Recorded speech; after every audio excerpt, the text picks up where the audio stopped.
on this computer. There we go. So this meeting is being hosted by Democrats Abroad Switzerland, and we are very, very excited to have David Pepper here as our featured speaker and esteemed guest. David is a lawyer and a excellent Democrat and an author, and he has written both fiction and nonfiction, and in the political realm. And we're excited to hear from him tonight about how important it is to vote down ballot, which is something that I am personally very passionate about, since I can. I know not all of our members are able to do so, but for those of us who can, it's great to take advantage of that. So without any further ado, David, I will turn it over to you. Sure. Can I ask you a quick question? Yes. So are we on for an hour? Yes. And do you want me to talk for maybe half an hour and then go to Q&A for half an hour? That is perfect. Yes, exactly. Is that helpful? Okay, great. Well, first of all, thank you for having me. I assume most of you are in Switzerland. I feel a kinship to you. I spent a lot of my childhood in Brussels and in Rome. So I was sort of I wasn't really partisan yet, but I guess I was a future Democrat abroad much of my childhood, and loved my time over there. I went to an international school called St. John's, and it was a great part of growing up that I got to do that. And I have to say now, with a young family, I have not traveled abroad in years, and I want to get back to. I want to do these in person. Let's say going forward, when I have time. But I appreciate all you're doing, and I also understand. And I said this for years since I started talking to Democrats abroad groups, especially when Trump was president. You're on the front lines in so many ways that those of us in America aren't, because you're being confronted every day by people in other countries asking you what the hell's happening to your country. And I'm sure you spend a whole lot of time explaining it.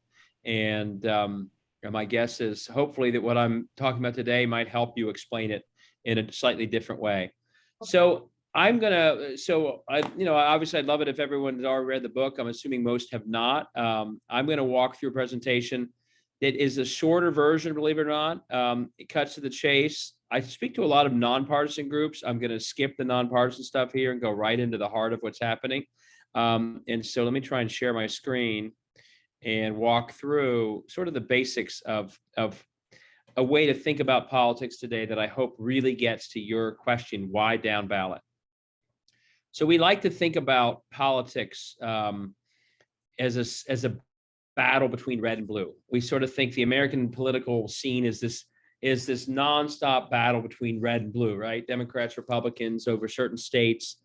And I'm going to start off by saying we have to stop thinking about it that way, because when we do it that way, we are not really seeing what's really happening. The two sides are battling such different battles that I actually think we're much better off realizing that there are two battles. And the sooner we see what the other battle looks like, the better we will do, versus thinking we're in this sort of symmetrical battle between red and blue, as we think about it, as honestly the media covers it, as most of us have waged it for a long time. So I want to walk through these two battles, and then this will get to the point of the book as well as your question. When I'm done, you'll see why it all ties together. So the side on the left is essentially us and a lot of independents and some Republicans and essentially the mainstream media.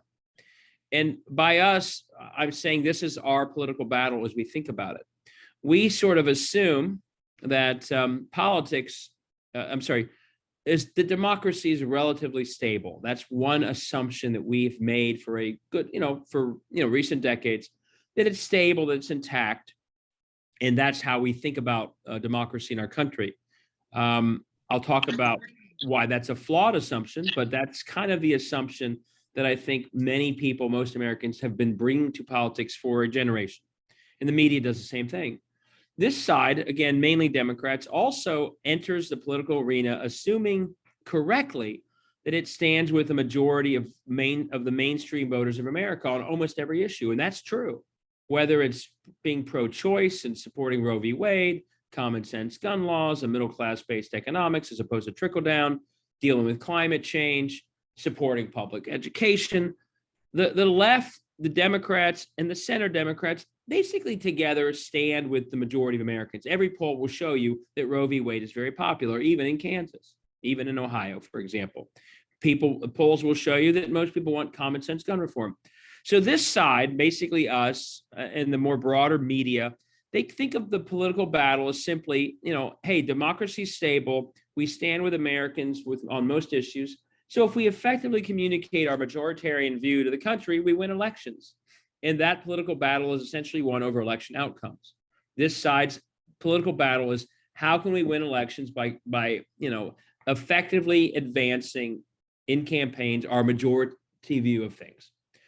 And this side quickly determines that the best way to accomplish those election outcomes is to win federal elections and win the majority of the Senate and Electoral College and the House to get what we want done through federal offices. And this side, of course, very quickly focuses on swing states that get them the federal majorities they want. And of course, this side gets especially energized during federal years, like right now in the presidential.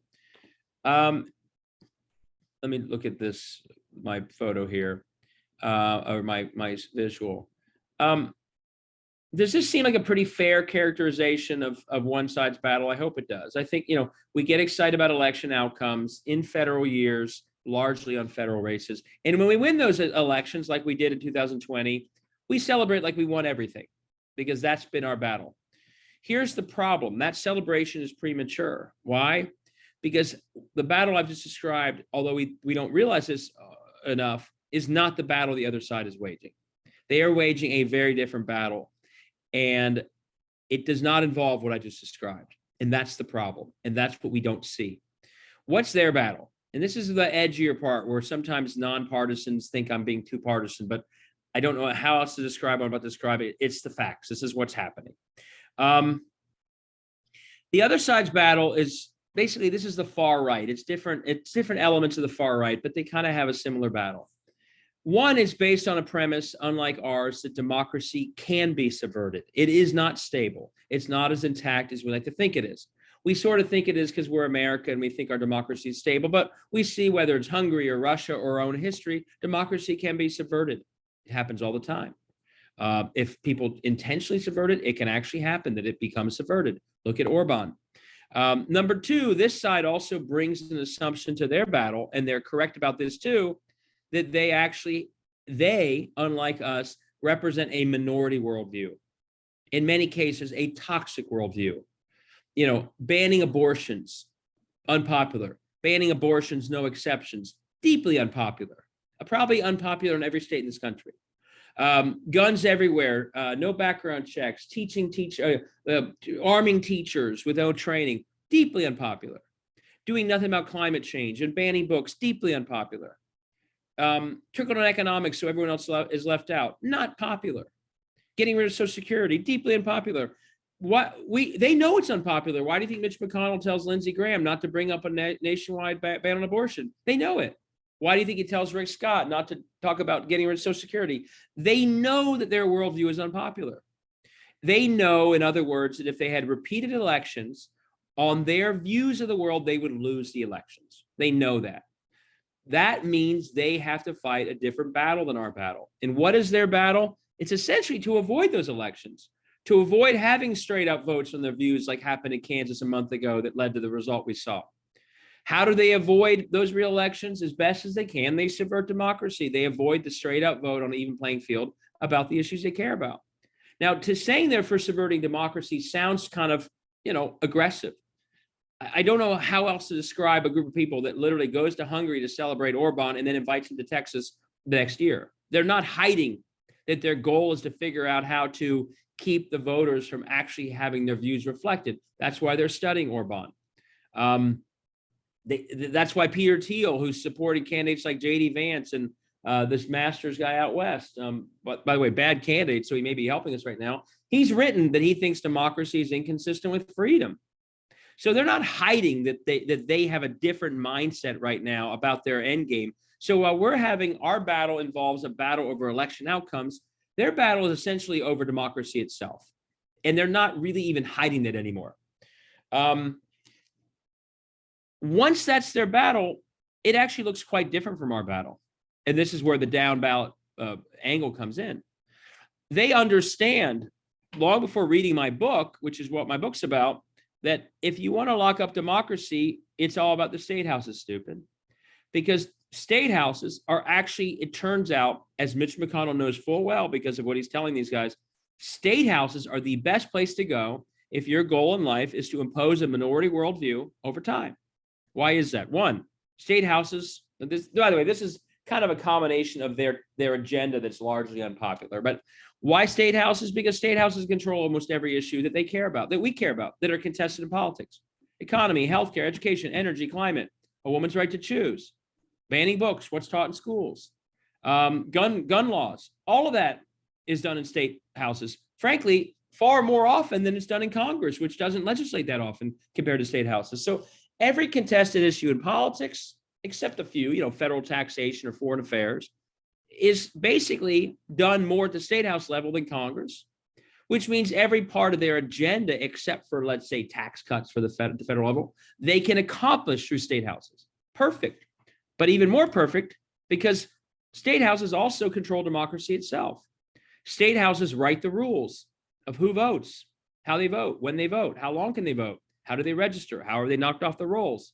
That's an amazing amount of power state houses have that Congress every once in a while impacts, but not very often, not often enough, if you ask me. So state houses can shape the electorate in an enormously important way, or shape it to be very inclusive, or frankly, shape it to avoid certain voting blocks from voting as much as they otherwise would. We see it all the time.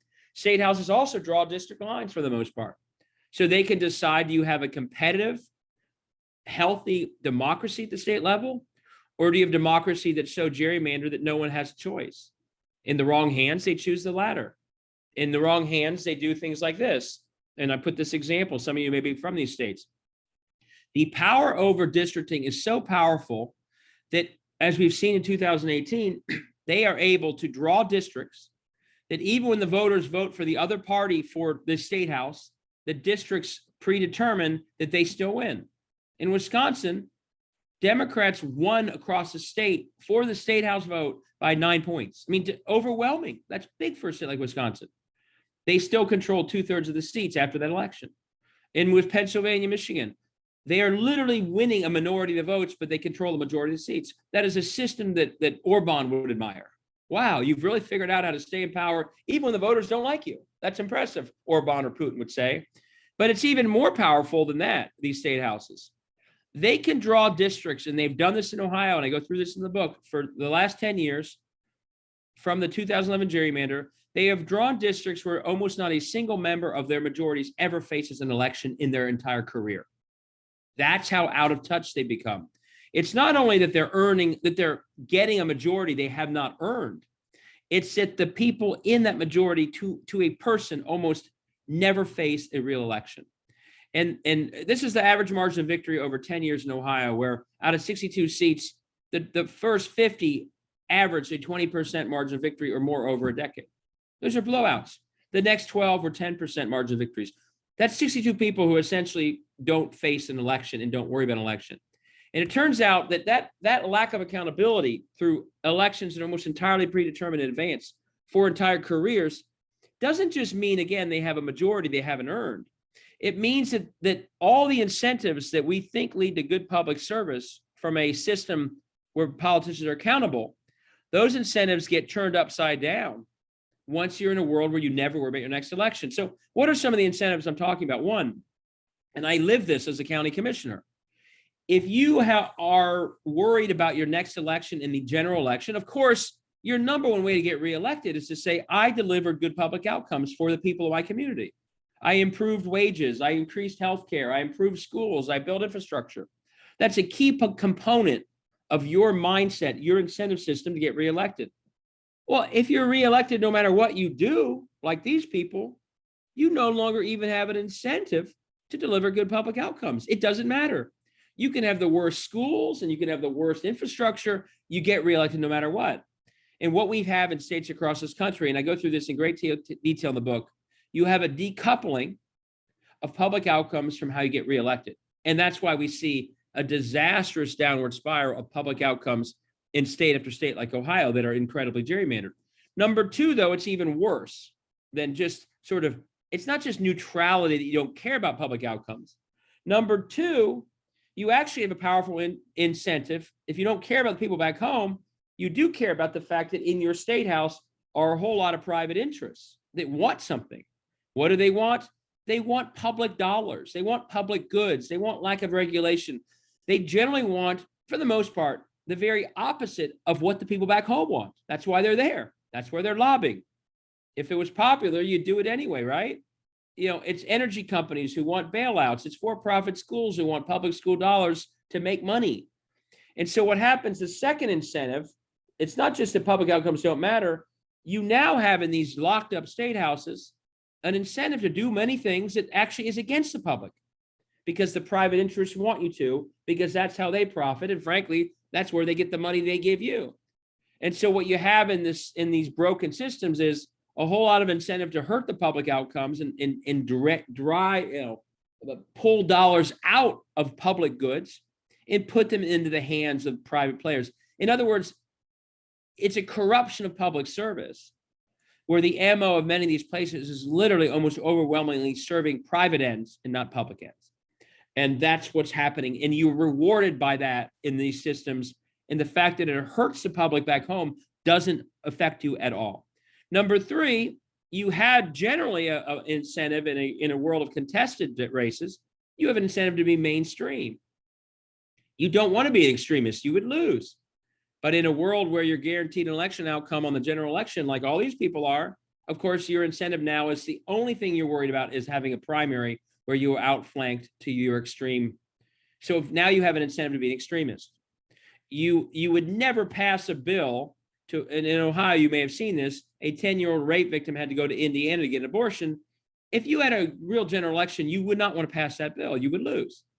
But if you're worried about an extremist, you vote for that because you don't want right to life to endorse someone against you in that primary.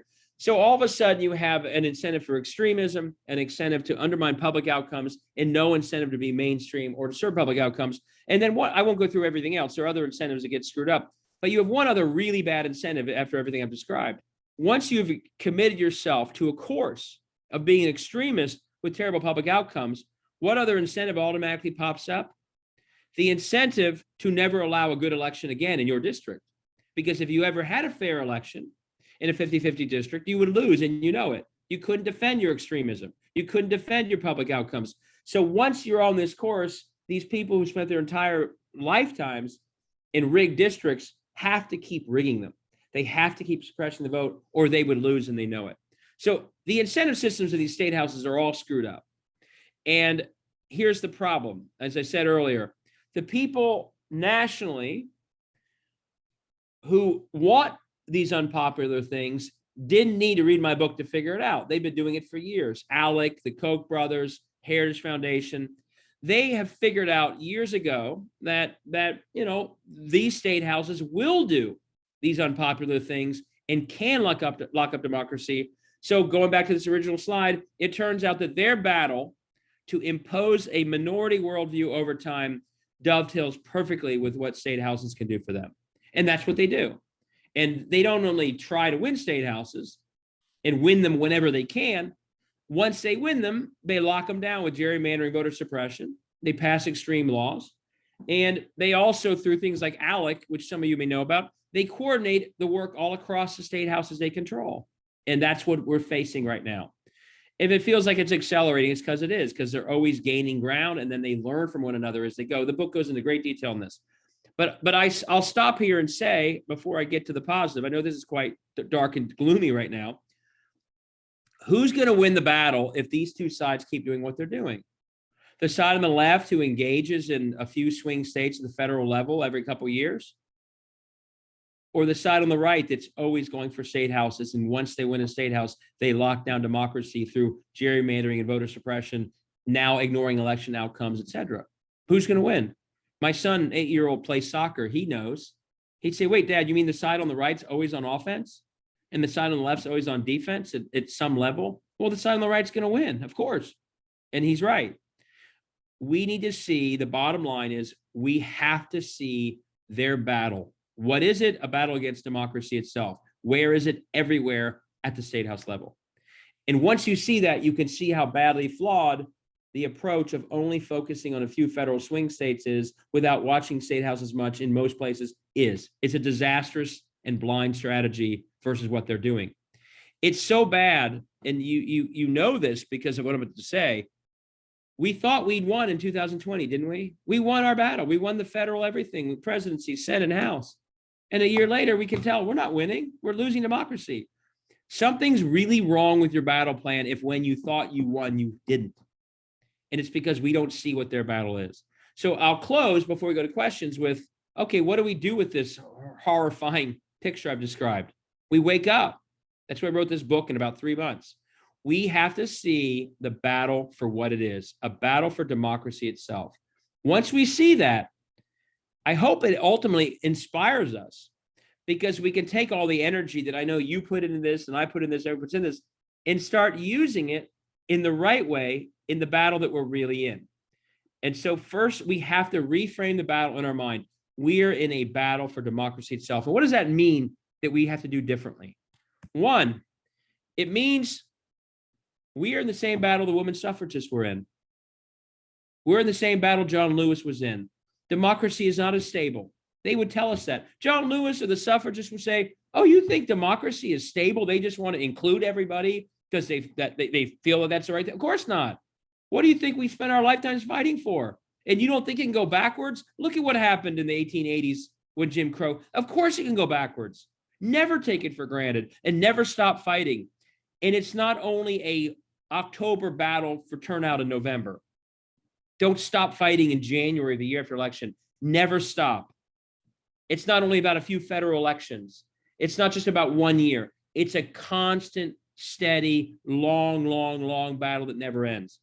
That's sort of imposing to think about, but I also think it's inspiring, because what it can do is show you that year in, year out, you can make progress whatever the overall wins are politically. Who's my best example outside of people in our past about the battle for democracy? It's Stacey Abrams. Stacey understood, and I was a classmate of hers at law school. I joked, clearly she took classes I must have skipped. But it also means I saw Stacey from the day we graduated, 1999, when she went back to Georgia and she started fighting. And she knew that it wasn't about the next cycle only or a few federal races that the world cared about, but she knew it was about every voter that had been suppressed and every voter you register and getting people running at all levels. And she did it as a minority leader. She did it as a nonprofit leader. She did it as a governor candidate. And she could see progress over a long game that most others just weren't seeing because they're blinded by this federal swing state mindset. And so even when she lost her governor's race in 2018, even when she gave that speech where she didn't concede, she said the other guy really, Secretary of State, he did not run a fair election.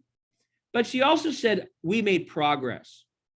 And my guess is most people were like, oh, she's just saying that. That's what people say when they lose. No, she meant it because she had a long game mindset.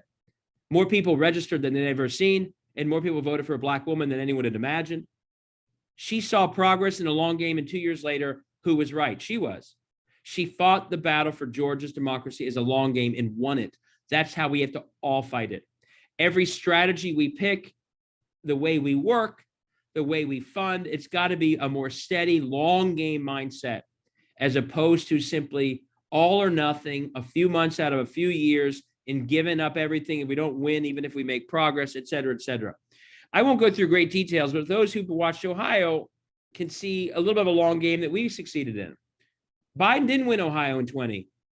And when I got phone calls the day after the election in 20, people would call me up and say, what happened, David? Ohio went red. What do you say for yourself? And I'd say, well, Biden didn't really try and win Ohio. We weren't a necessary state for him, and he knew that. They didn't come all in here. But I'd say, you know what our most important race in Ohio was, even though we did everything we could to help Biden, our most important race was for Ohio Supreme Court. And our Ohio Supreme Court candidate, even though Trump won by 8, won by 10. And that took our Supreme Court to 3 Democratic justices. We picked up 3 seats in 2 years. It had been 7-0 only a few years before. That was our long game. And because of that long game, even though it's still a fraught battle, we have struck down the Ohio legislature's attempt to gerrymander the map for 7 times now. That map would be locked in forever if it weren't for. Now, we have another Supreme Court race coming up in 40 days. We have to keep doing this. But the point is, we also had a long game that was separate from the federal mindset, and we actually succeeded in changing our court in that long game. Again, you battle these little autocrats in state houses, you're never done. We're still fighting. But have a long game in what you do in Switzerland, what you do with Democrats abroad, and in all the states you work in. And that's how we'll start to do better long term. Think about everything's long game. Number two, and you'll like this too. Once you realize you're in a battle for democracy, you know that it can't just be in the swing states. One, it's not right. Every voter in this country deserves to be in a functioning democracy. The Constitution, believe it or not, and those of you who read the book will know this, guarantees that all states have a Republican form of government. We should not have states like Ohio, where the majority of our voters support Roe v. Wade, but our legislature is so undemocratic that it's sending a 10-year-old rape victim to Indiana to get an abortion. That's something that maybe 5% of Ohioans agree with, yet it's the law of Ohio. That's not a democratic system anymore. We have to, whether or not you're a red state or a blue state, for the federal election, we had to fight for all states to have some semblance of democracy in their states. And I hate to say it, and the book argues this, a lot of states simply aren't that anymore. So it's the right thing to do. But by the way, it's also the smart thing to do. You never know where you're going to win, like Kansas, if you don't fight. Look at Kansas. They have a Democratic governor, but they did the vote just a month ago on abortion. It's a Roe v. Wade state. No one would believe that until you run the election. So when we choose not to fight in states, we never know what victories we are giving away. And number three, even if we aren't winning those victories, when you are active somewhere, you actually hold extremism accountable. If you're not active, extremism explodes, and that's what's happening. As we've decided not to contest in dozens of states that somehow don't meet the criteria of being a swing state, we have allowed extremism to explode and calcify because we're not even making an argument. And if only one side is making an argument, look what happened to the Republican Party once Trump showed up. If only one side is making the argument, the extremism is quickly the direction they go in. We have to be battling for democracy in all 50 states, and we have to shape our infrastructure. And I know you do this. We have to shape our infrastructure so we are battling all 50 states, and then drop it down a level. And this goes to, again, your question. Once we make that commitment, we also have to commit that we are going to engage at the local and state level. If democracy is shaped in state houses, my God, we better be competing in those state houses. And not only in the swing districts, because again, if you leave dozens of districts uncontested, which happens in almost every state, every single year, millions of people are literally only hearing from the extremists about what the state house does, which means they're generally not hearing anything. We have to start competing in red parts of states and blue parts of states. And I know you're practical. Your first response will be like, well, how can we do that? There's no money for that. That's too much. I'm going to sound like Sarah Palin here for a second. I can see Kentucky from my house where I'm sitting right now. Okay. I'm in Cincinnati. $100 million went to Amy McGrath to run against Mitch McConnell. Now, I don't want to be negative, but I don't think she had a great shot ever in that race. And I don't fault her for raising $100 million. But I'll put it this way.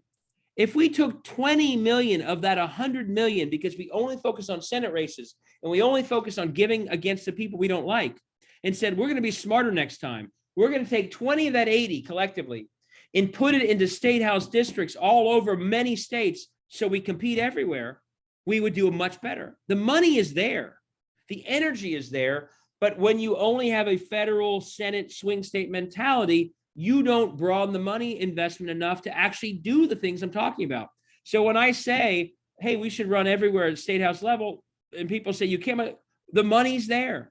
But we have not communicated well enough with grassroots activists, supporters, and others why it's so important that we run there, so the money never follows that. We have to run in all these districts. Think about what you would do if you were an extremist, if you voted for no abortions, no exceptions in Ohio. Very unpopular. They also voted not long ago in Ohio for to literally require genital inspections. It pains me to even say this, but genital inspections of girls playing sports to figure out who's transgender.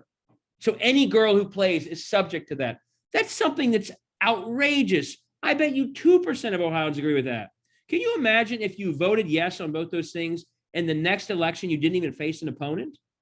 That's happening all the time right now in states like Ohio. No wonder extremism explodes if you can act as extremist as that and still not have any accountability. We have to contest everywhere. Again, because you'll win in some places, like Kansas and some districts, and because even where you don't win, you'll finally start having these politicians feel like there's accountability for their extremism as opposed to nothing whatsoever. Number 4, and I'm almost done. This is not just about Trump, and we make an enormous mistake when we think this is only about Trump. What I'm describing here, the last iteration of the attack on democracy began before Trump ever ran. It began the day after Obama won.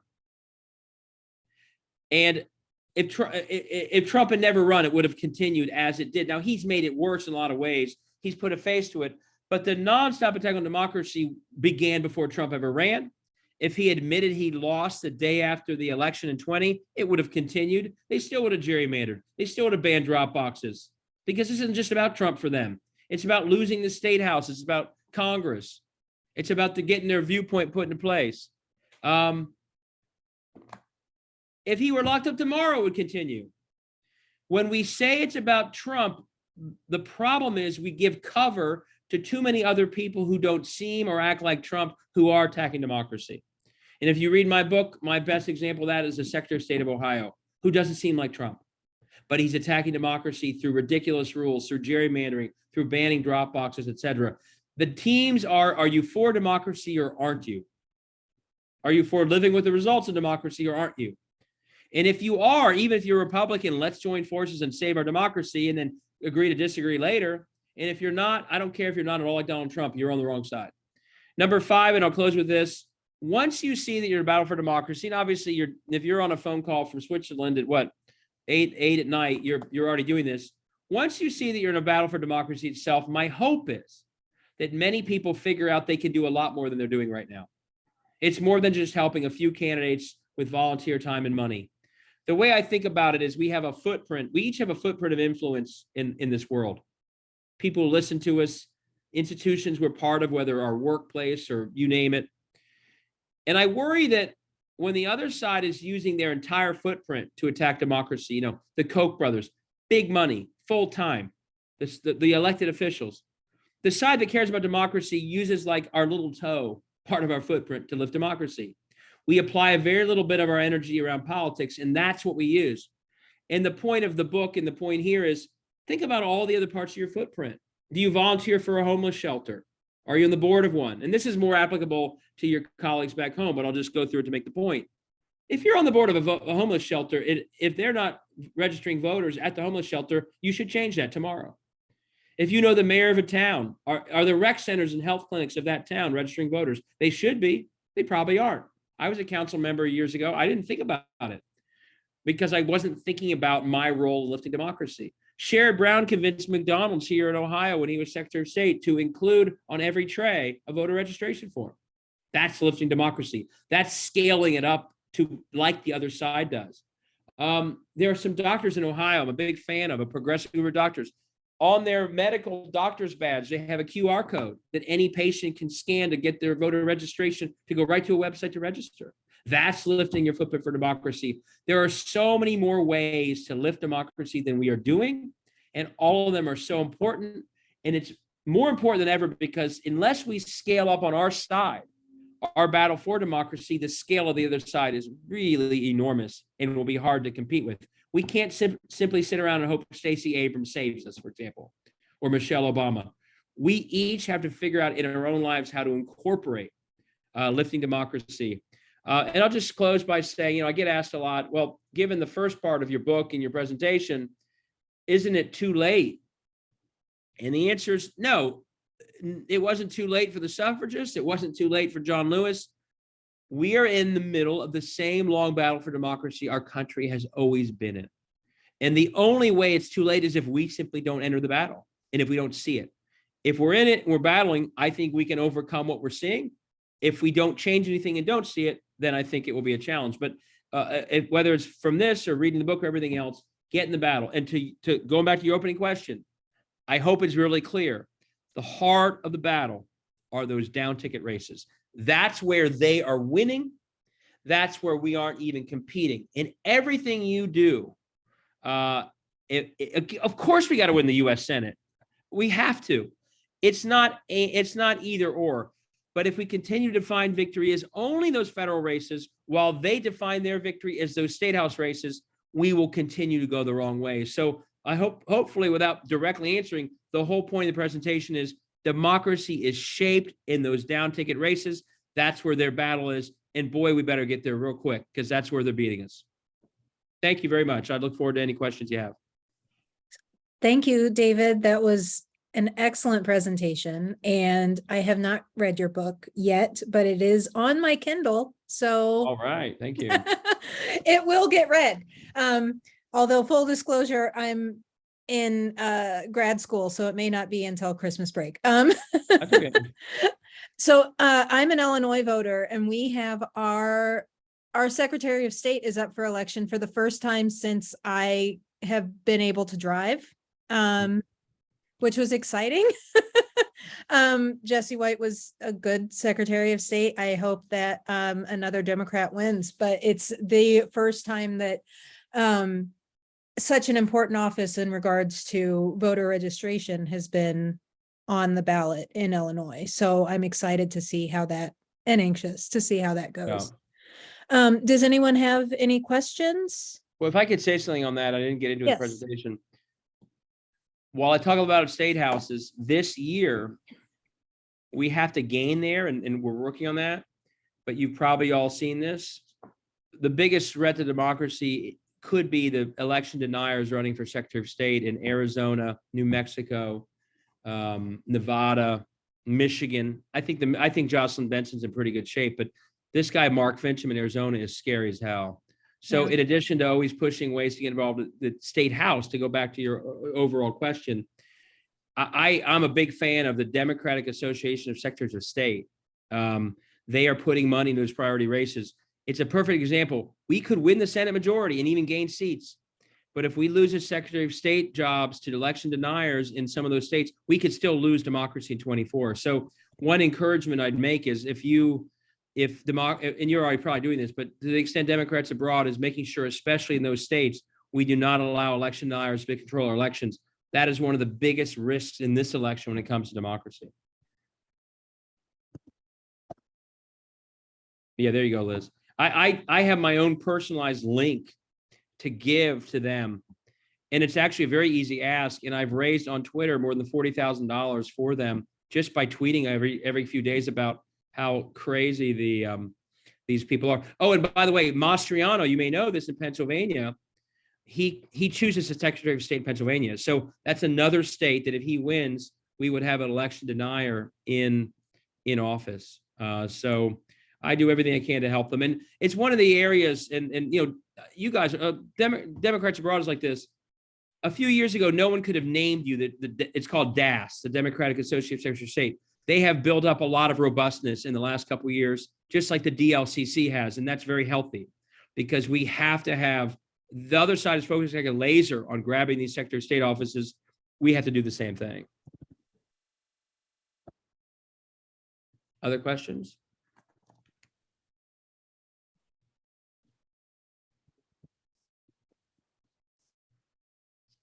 Anyone else? Oh, Tori. Yes. Hi, my name's Hey there. Tori. Can y'all hear me? Okay, good. Thanks so much for the talk. This was really compelling and really helpful. But I'm from Texas, which is, I've seen a lot of data showing that it's the least represented in terms of the views of the people of the state with the local politics.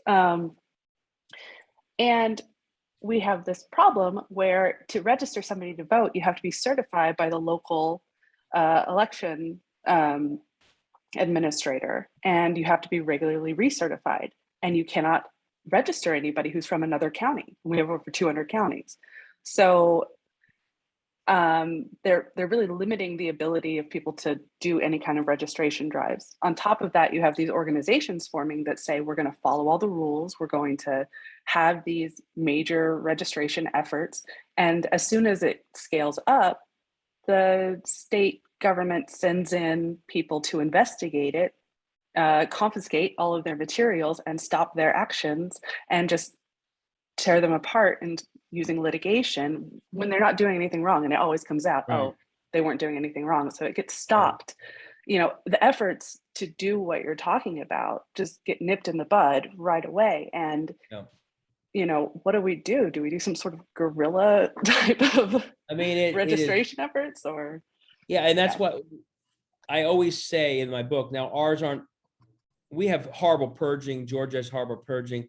They haven't made the process as tough as they have in some states. So anyone doing registration needs to know those rules and do whatever they can to account for them.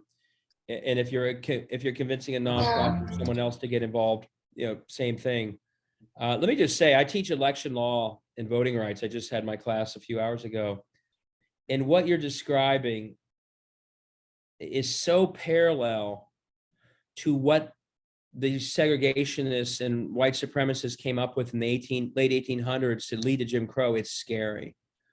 And I go through this, and this is why the effort to censor history is so dangerous, because they're trying to blind us to the truth, which is the myth of voter fraud, the intimidation, ultimately violence is exactly the combination that led to 80 years of Jim Crow and basically no blacks voting in the South for a century.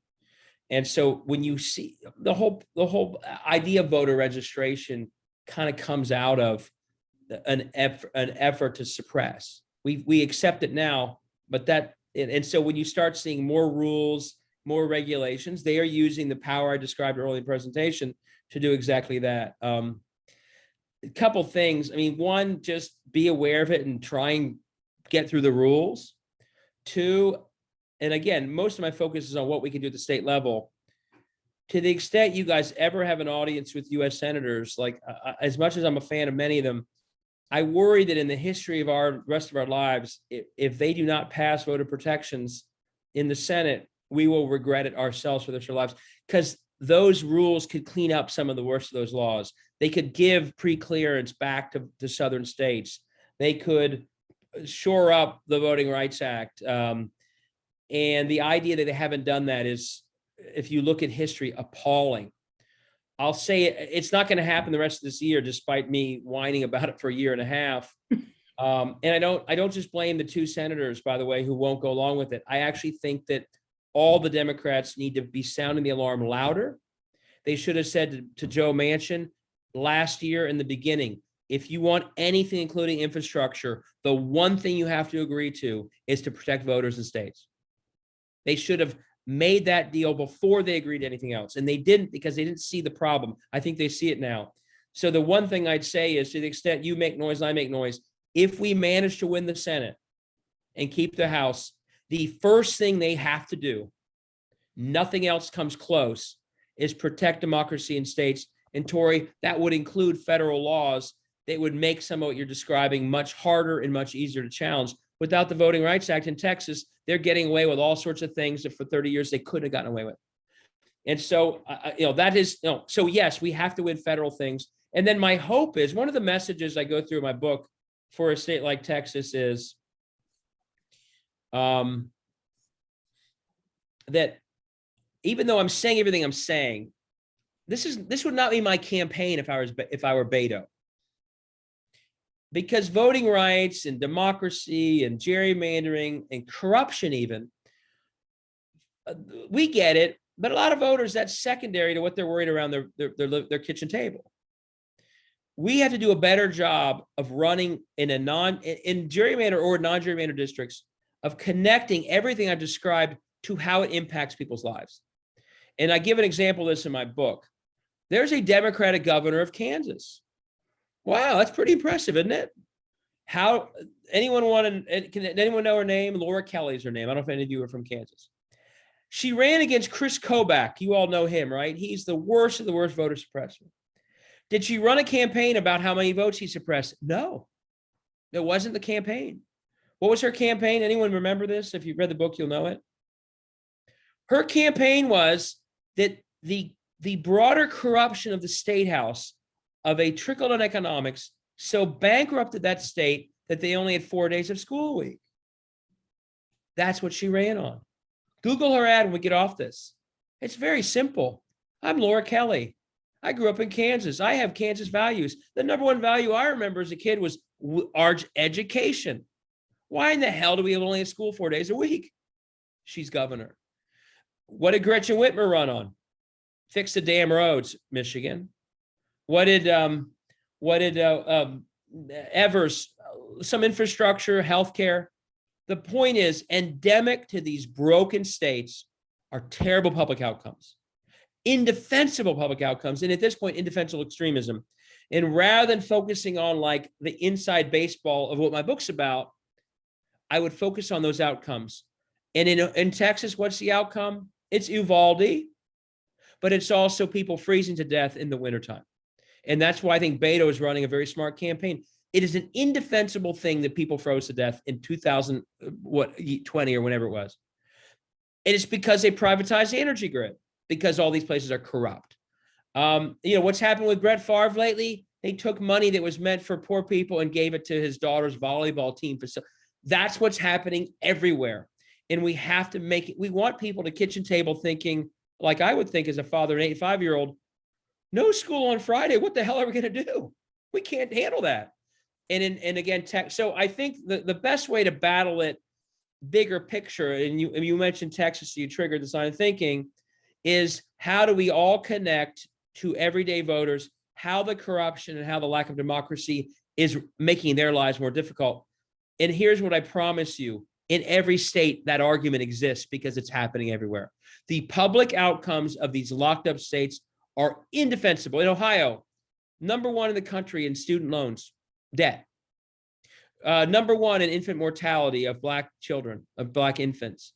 Our public school systems were 5th in the country 15 years ago. They're now in the mid-20s. Indefensible. That's what you run on. Small towns dying. That's what you run on, and that's how you focus. So you got to navigate those legal hurdles. But messaging is all about what are the public outcomes, and they are there. We got to focus on them. I see. Do you want me to answer Carol's question? Katie put her hand up first. Katie? Okay, go ahead, Katie. Hi, David. Hey there. Nice to see you back. Where at are you right Democrats now? Abroad.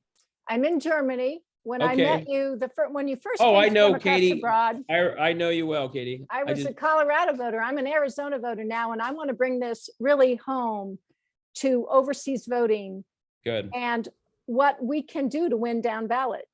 And while you've been talking and the questions have been happening, I've been looking up in Ohio, everybody who lives overseas can vote down ballot. But Liz in Illinois, she can't vote for Secretary of State if she doesn't fill out her Wow. registration form and say that she intends to return. There are about 20 states that don't give the full ballot to all of their overseas voters. So really what we can very practically do to make sure that we do win down ballot is get the word out to overseas voters on the request form. They have a choice to either say they intend to return or their return is uncertain. Both terms are completely undefined. But if we do not get overseas voters voting down ballot, then we're not going to influence these very critical races. And I am. So they can vote for presidency regardless, but they have to say that to vote. That's amazing. I did not know that. Federal Right. elections. So they can vote federal, but not down. That's amazing. So people I are getting ballots right now for Senate and House and not for Secretary of State. I'll repeat again. I'm an Arizona voter. We have 4 of the craziest crazies running for governor, attorney general, Secretary of State, and Senate. And we really need to get the message out. So Illinois, Liz, you, me in Arizona, anybody else who is listening now or listening to this later, know the consequences of filling out your ballot request form. If you have any intention in your heart, some of the candidates from Arizona have said, make sure you fill that out on the form so that you can vote for them. There is one little complication we could mention, but if we're talking about voting only, this is really critical. And David, I want you to know this so that when you're running around talking to people all over the world, you're mentioning this as well. That's we can send you the and you list said of 20 states? It's about 20 states that discriminate, that disenfranchise their voters overseas that have no other place to vote if not in the state that they left.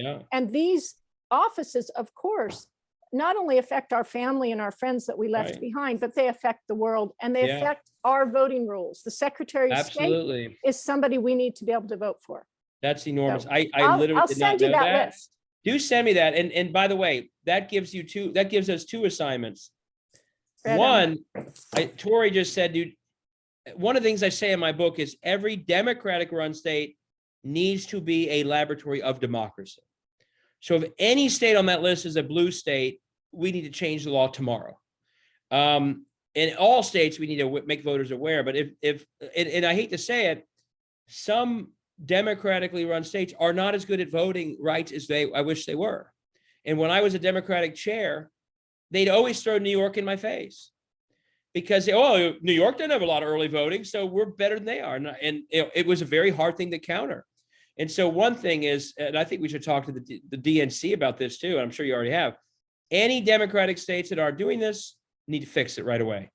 And then we need to inform everyone else. And by the way, maybe some red states could do it too. We all know that numbers are pretty good for overseas voters as being Democrats, but it could be that you could convince red states, but there should not be one blue state that is not doing that. And hopefully there aren't, but if there are, we should get on it.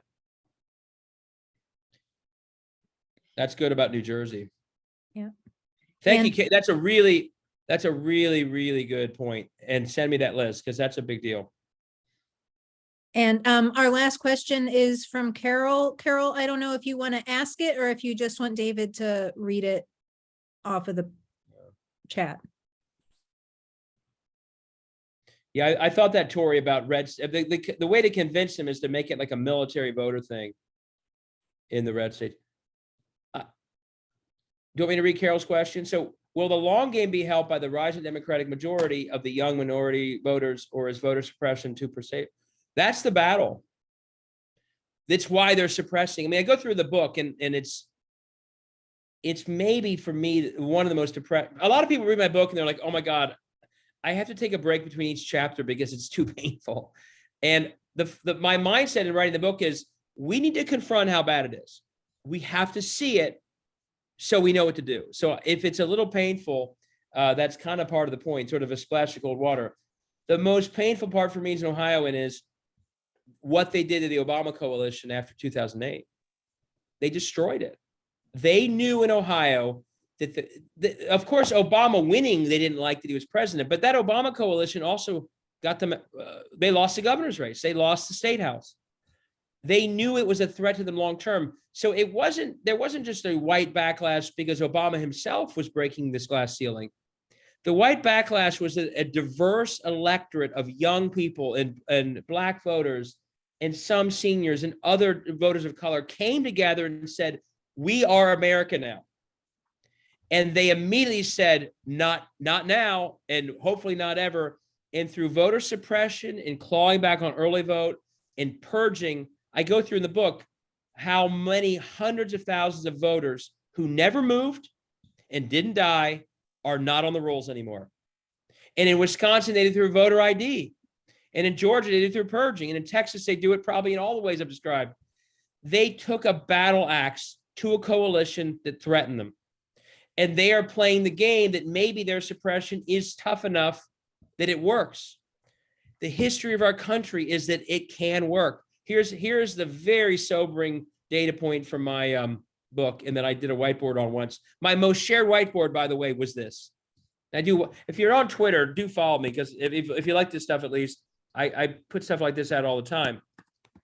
In the 1870s, there were more Black voters in Louisiana registered than white voters. It was like 145,000, like 143,000. Other states, same story. They were literally, to go back to your question, their electorate was more Black than white. And the election results reflected that. You had dozens and dozens of state house members, often the majority, often the speakers in these southern states were Black representatives. You had mayors, you had Supreme Court justices, elected secretaries of state, lieutenant governors, members of Congress. And you would have thought at that moment, as I'm sure they did, well, our numbers are too great. They can't get rid of us. And within 20 years, through violence and voter suppression and grandfather clauses and voter ID and not voter ID, but literacy tests and poll taxes. They may, and constitutional amendments within the states, and 2, lacks a response from Congress who saw it happening. Sounds familiar, right? But didn't stop it. They managed to take the 145,000 Black voters of Louisiana and get that number down to 700. 700 people. And in states like South Carolina, Mississippi, it's depressing. It's horrible to hear. The tens or hundreds of thousands of Black voters were down to 3,000. And every single Black elected official in about 10 years after would be gone for the rest of the lives of those people.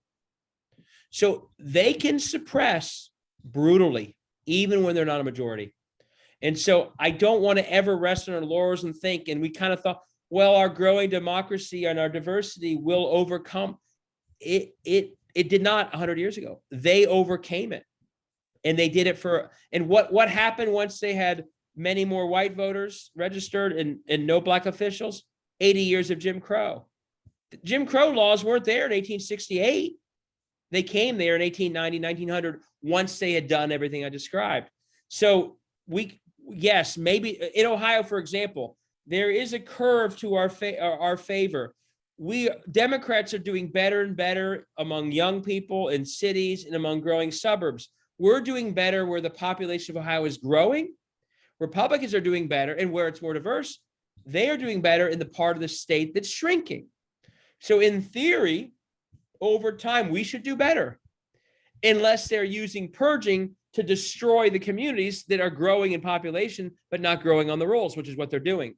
So we can't assume it. You'd think that we would benefit long-term. We certainly do when it comes to the overall popular vote. But with what they are doing and what they're willing to do, they can hold back, and this is their goal, they can hold that majority at bay for a very long time if they're brutal enough. And right now they are behaving that way, that they're succeeding in some places. And again, people ask, well, what's happened to Ohio? I'm sure we could have had better candidates at certain moments.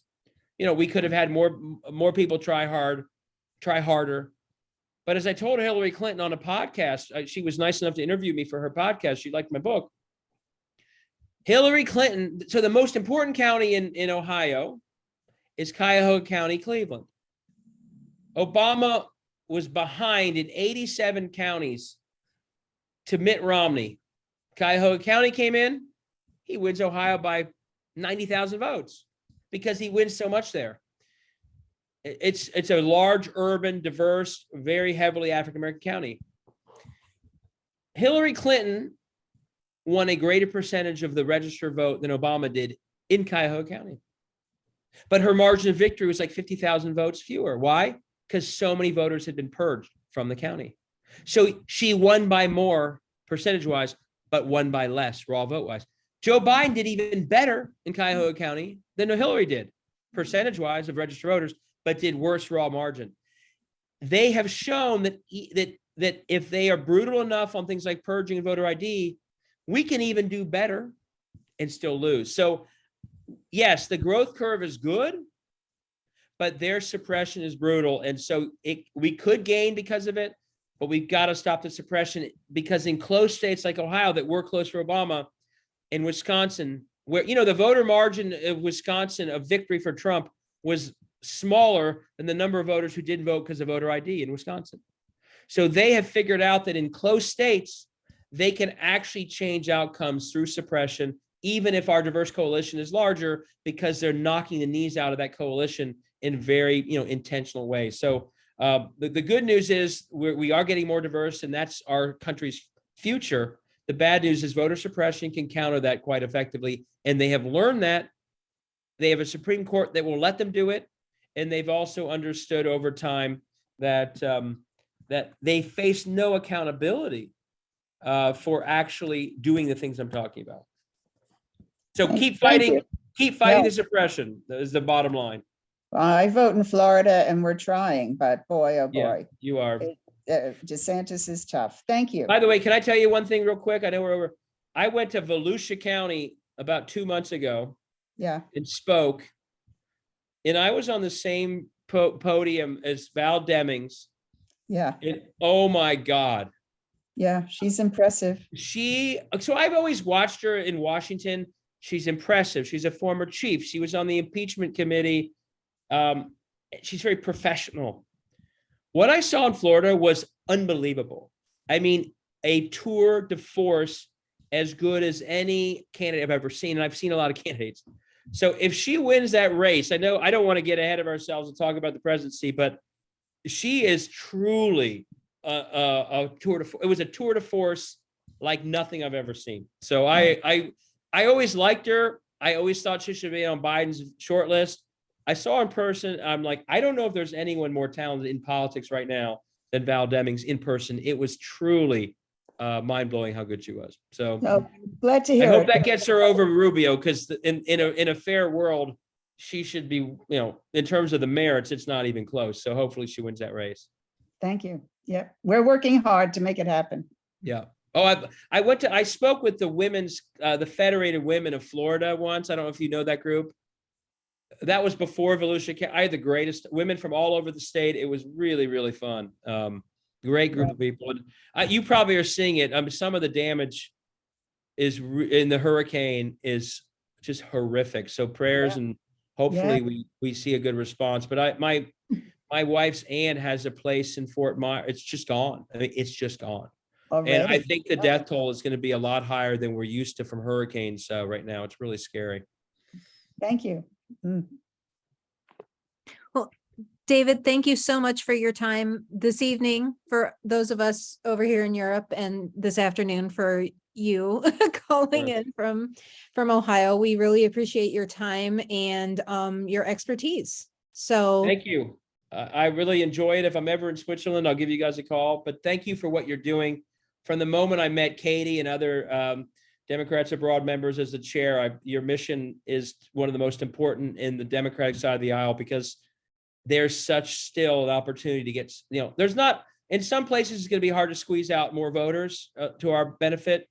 With your group, there's so many out there that we can still engage. And anytime you need me to help with that message at any other levels like Katie did today, just let me know. I'm happy to keep raising the flag that you guys are so busy holding up. So thank you. We really appreciate that. People back in the US with that megaphone are really helpful for us.